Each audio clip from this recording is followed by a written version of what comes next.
La démarche proposée nous a inspiré confiance, surtout parce que nous croyons être entendus et faire changer les choses. Lors du deuxième tournage, les conditions étaient réunies. Il y avait de l'intimité, un climat de confiance. Du respect de la parole de l'autre, on s'était habitué à la caméra, on était plus à l'aise pour dire ce qu'on pense réellement. Ainsi, lorsque l'une d'entre nous a craqué, j'ai ressenti un appel au secours. J'ai compris ce qu'a dit Chadlia, je me suis mis à sa place, je me pose les mêmes questions. J'ai écouté sa peine, j'ai été surprise de l'avoir craqué, c'était la première fois que j'entendais sa peine et son mal-être. Ça m'a étonné que Chadlia craque, et surtout, l'onde de choc que ça a provoqué dans le groupe. On a tous ressenti cette authenticité. Certains d'entre nous se sont laissés aller. Ce moment de lâcher-prise a été finalement très positif, car on a dit ce qu'on avait sur le cœur, des choses profondes, très intimes. Ça a fait du bien. On sait qu'on n'est pas tout seul à se sentir mal et ça donne de l'espoir. Nous aimerions que les personnes qui verront ce film ne jugent pas la manière dont on dit les choses et qu'ils puissent écouter la souffrance qui se cache derrière nos mots et nos paroles.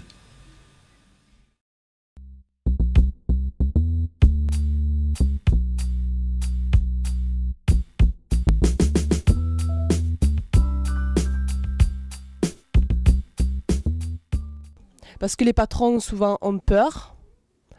C'est vrai qu'à la télé, en plus avec tout ce qui se passe, à la télé avec tout ce qui se passe et tout, et c'est vrai, on voit toujours que les Arabes, mais c'est vrai, il faut le dire, hein.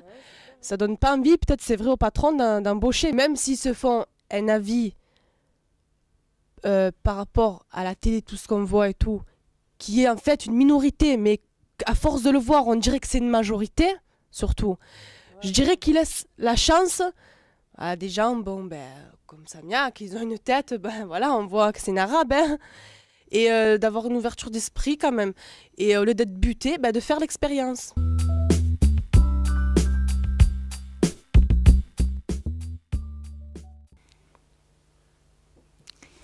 Le problème, c'est pas être française ou arabe.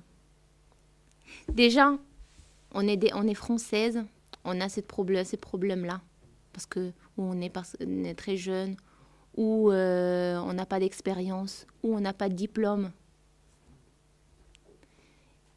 Alors, quand on est arabe, ou noir, ou chinois, ou je sais pas quoi, alors là, c'est pire.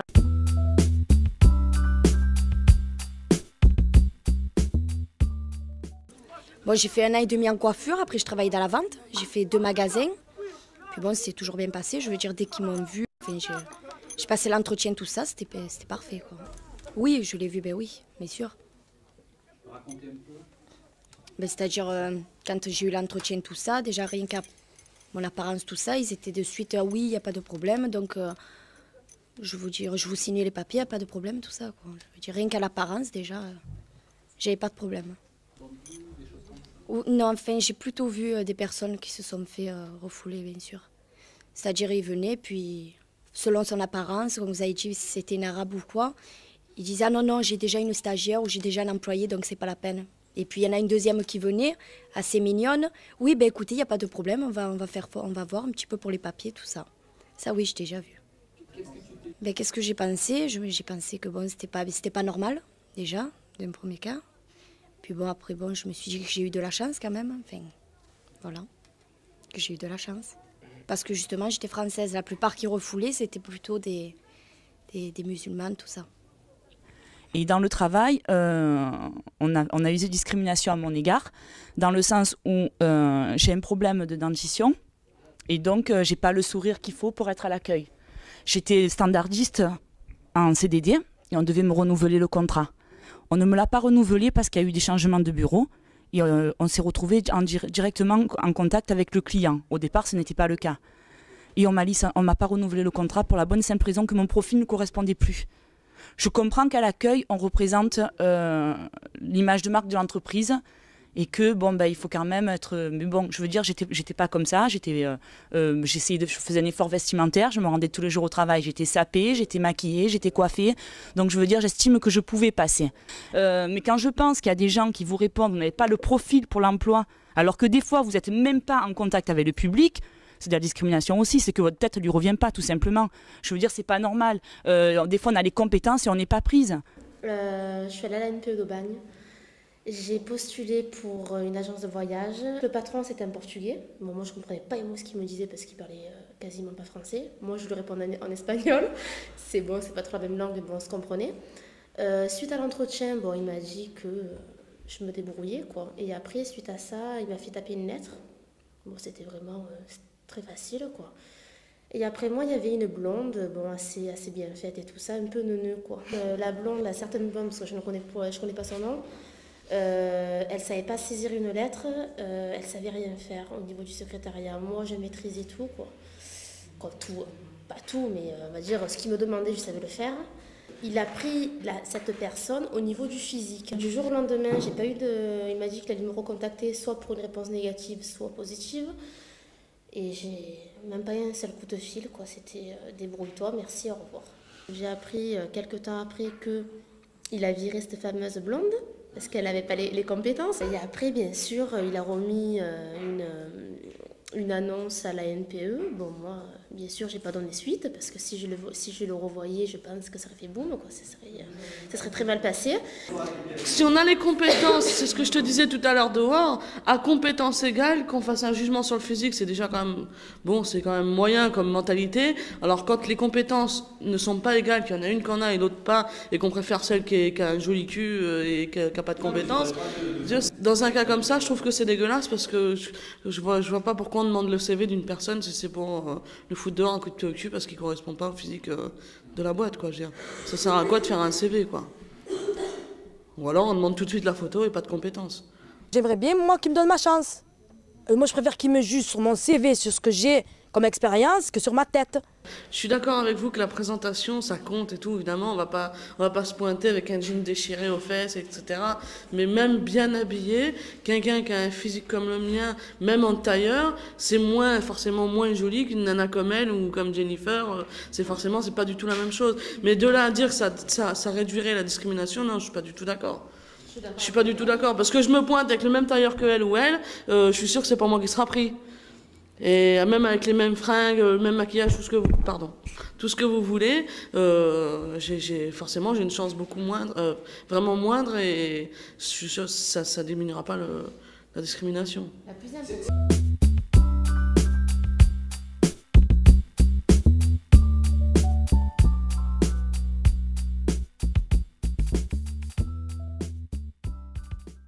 Non, mais c'est dans les faits, dans les gestes, surtout dans les paroles, quoi. Voilà, le ton qu'il va employer, la façon dont il va je sais pas, c'est dans les gestes et dans les paroles, quoi. Il le dit pas, mais il le pense très fort pour qu'on le sache, quoi.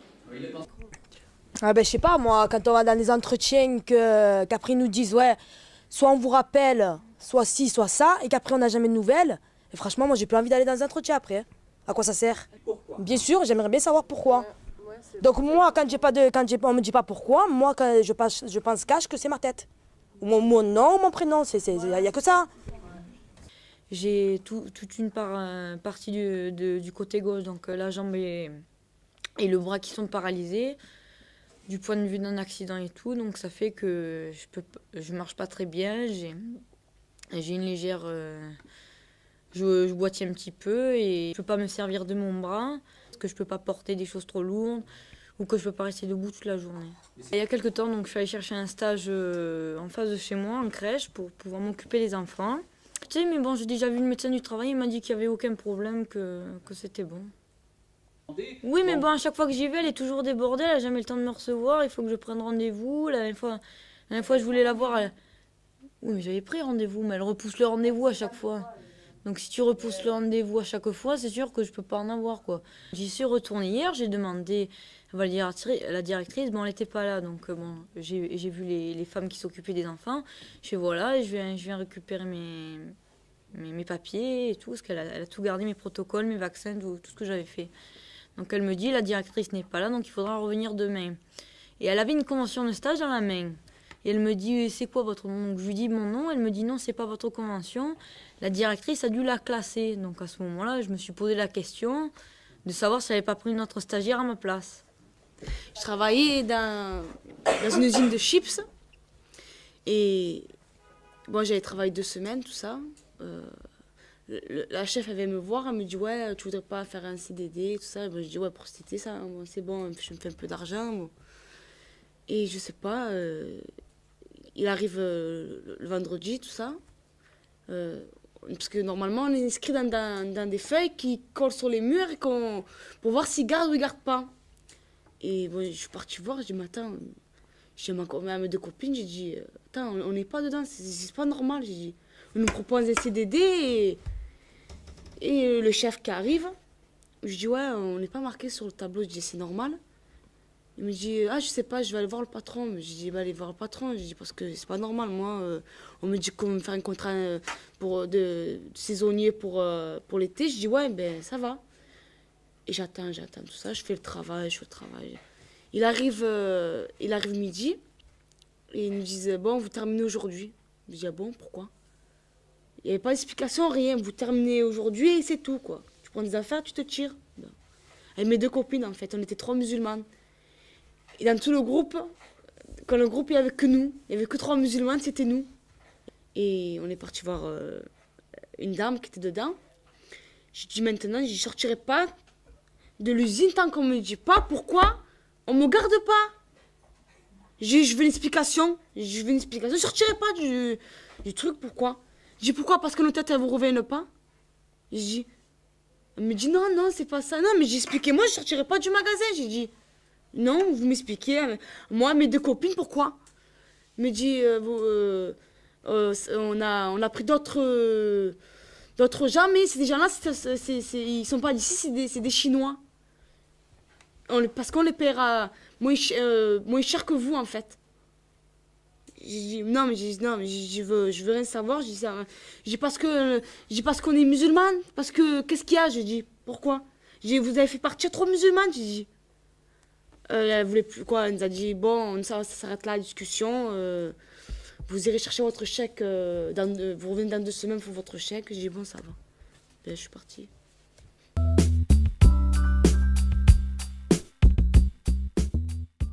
Il faut un peu de respect, même que les gens ils vont se présenter qu'on les veut pas, eh ben, un peu de respect de leur répondre non, monsieur, madame, c'est pas possible. Ah, ça ou ça, un peu de respect quand même, on n'est pas des moutons qu'on va se présenter que même pas on nous répond quoi. Oui, moi quand on me répond pas, que je vais dans un travail qu'on me répond pas, j'ai l'impression qu'on me manque de respect.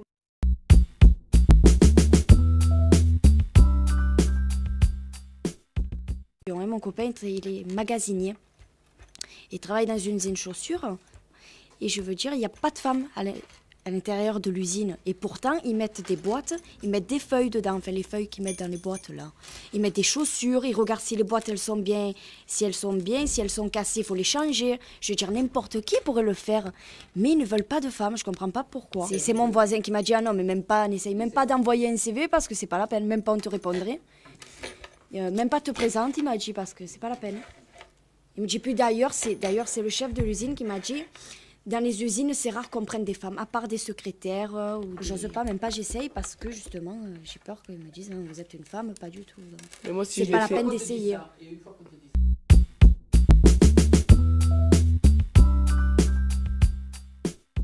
Je me suis sentie exclue, en fait, de tout le monde, parce que j'étais la seule musulmane. Voilà. Comme des fois, on parlait pas avec moi quand j'étais à la maison de retraite. Je me sentais, vous voyez, quand les aides-soignants sont avec, tout ça, c'était... Ils parlaient, j'étais à l'écart d'eux. Voilà. Quand on mangeait ensemble, voilà, ils parlaient ensemble. Même pas, je sais pas, moi, ils parlaient avec moi ou quoi. Je me suis sentie pas bien, en fait. Rejetée, j'étais pas bien au fond de moi. Je dis, j'ai jamais de partir, j'ai envie de... J'ai pas envie de rester. Parce qu'il n'y a personne qui veut parler avec moi, tout ça. C'est pareil. En fait, ils m'ont mis à l'écart, en fait.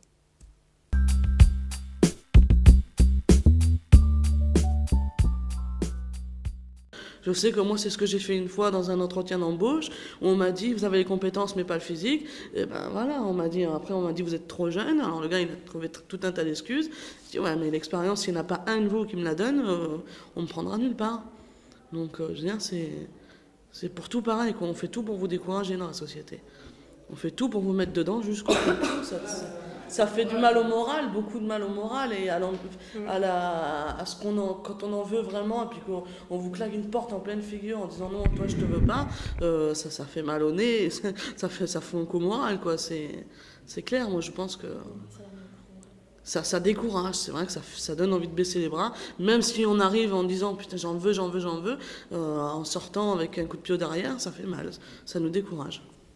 Non, mais moi, ça me décourage. Par exemple, aujourd'hui, je fais des stages et tout pour avoir un emploi après. Mais quand je vois, c'est vrai, quand je vois des filles, pas forcément musulmanes, mais même, par exemple, les non-françaises qui se présentent pour avoir un emploi et qui se fait rejeter comme ça, sans donner des explications, rien. Je vais dire, ça dit décourage, on dit pourquoi on fait des stages en fait, pourquoi on fait beaucoup de choses, si après on va garder ça dans notre poche sans travailler, sans rien faire, quoi. Tu trouves que c'est pas normal? Non, c'est pas normal du tout, parce que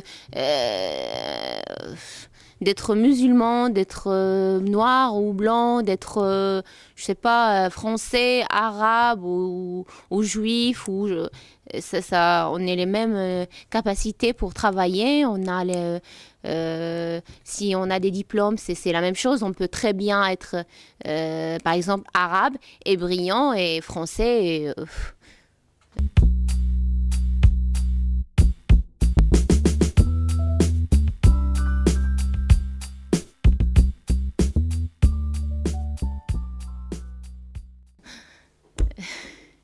Pour trouver un travail, faut changer de tête, quoi.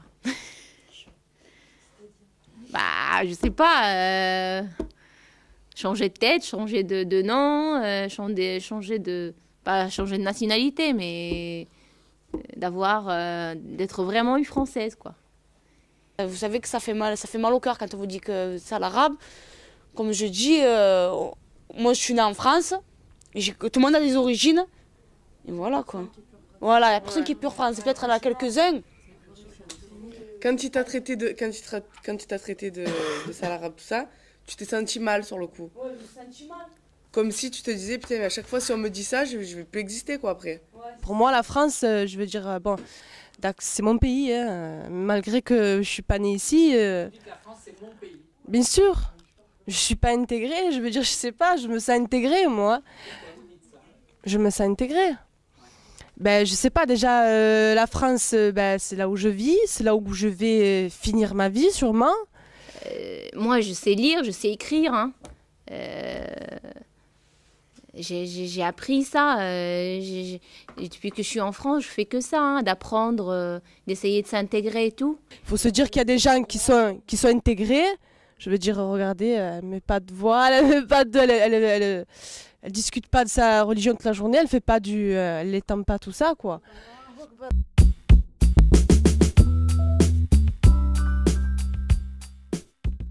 C'est vrai que quand on est dans une société où, par rapport à la race ou autre, hein, je sais pas, hein, physique ou quoi, que les portes se ferment, ça pousse